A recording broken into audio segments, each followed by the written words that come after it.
What if I told you that this league was about to change forever? That one man would be responsible for fixing this league's parity for good.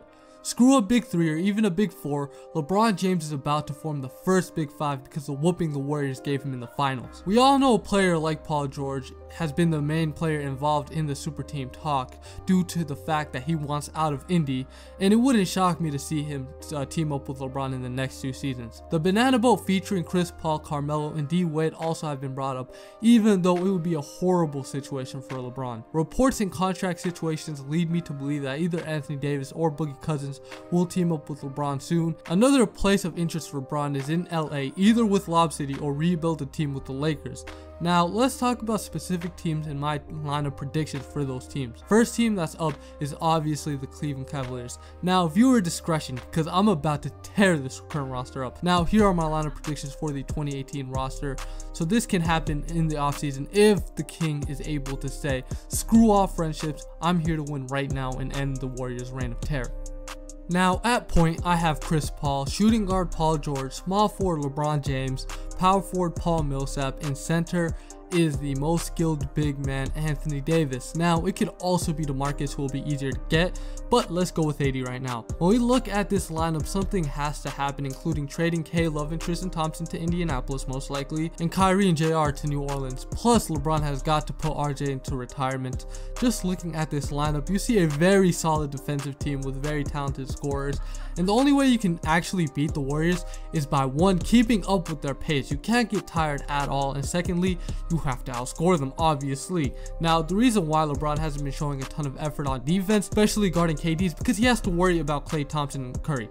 His 2 guards are just trash defensively, and with Chris, who is a top 4 defensive point guard, and Paul George, who can help switch on KD if Bron needs some rest, it's just a perfect pairing. Paul Millsap on Draymond Green could also be an interesting matchup and might prove to work actually. Anthony Davis can stop almost anybody in the paint as well as score 30 if you need him to. Something at first glance you might have seen with this lineup is that you have 3 solid ball handlers who can win in ISO ball situations, but with Chris Paul, his most accurate 3-point season just came this past season with his latest eye surgery. I expect him and Paul George to be effective catch and shooters for Bron, so if this lineup was to happen, Chris and Millsap would have to accept contracts near $16.5 million or less each, but let's see if they are willing to trust the King. The next team I'll be talking about happens to be my favorite team, the Los Angeles Clippers. And just so you know, I've been saying that this was going to happen since 2015. I speak things into existence like I'm LeVar Ball. Now, unlike the Cavs, this Clippers team must wait until the 2018-2019 season to form, because then the King will be a free agent, and as it currently seems, Chris Paul wants DeAndre Jordan traded for Paul George. Now, this is the lineup I project, and the only non-set player is honestly Lou Williams. I can easily see LeBron going a different route with the shooting guard position, but as for now, he'll stick. So at point yet again, we have Chris Paul, Lou Will at the 2, Paul George at the small forward, Bron at the 4, and Blake at the 5. So this lineup matches up even better with the Warriors than the Cavs one does. PG-13 will have constant battles with KD and is one of the more fun matchups in the league. Blake on whichever 35-year-old they pick up at center for the vet minimum, or JaVale if he decides to stick it out and stay with the Warriors. Bron on the donkey, Paul on Klay. The only liability on defense is Lou Will on Curry, honestly. On offense though, this team is looking loaded.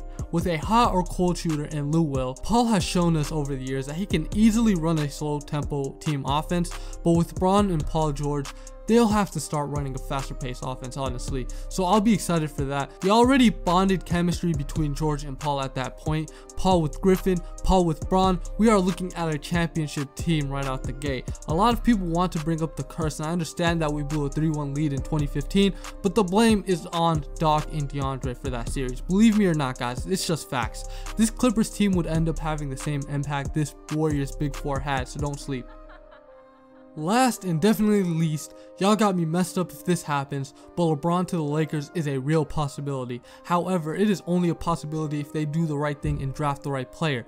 Now, like I've repeated a ton of times, King James cannot win a ring with 2 defensive liabilities at the guard spots with the firepower the Warriors currently possess in their backcourt.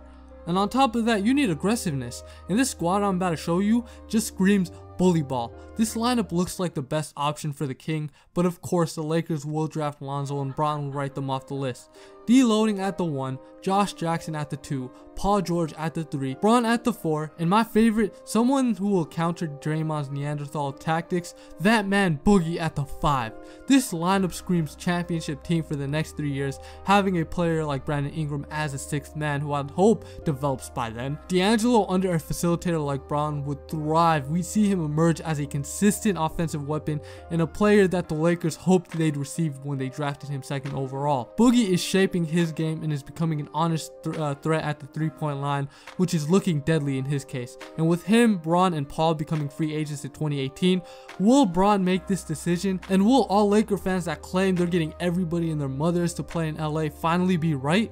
We'll just have to wait and see, but I truly expect LeBron to form a super team with any of these players. The only true question is, with what players? So yeah guys, that has been my take on LeBron James super team talk. As a Clippers fan, I hope he finally wins us a ring, but either way, he'll end up ending the Warriors' reign of terror real soon, and I hate the Warriors, so let's get it.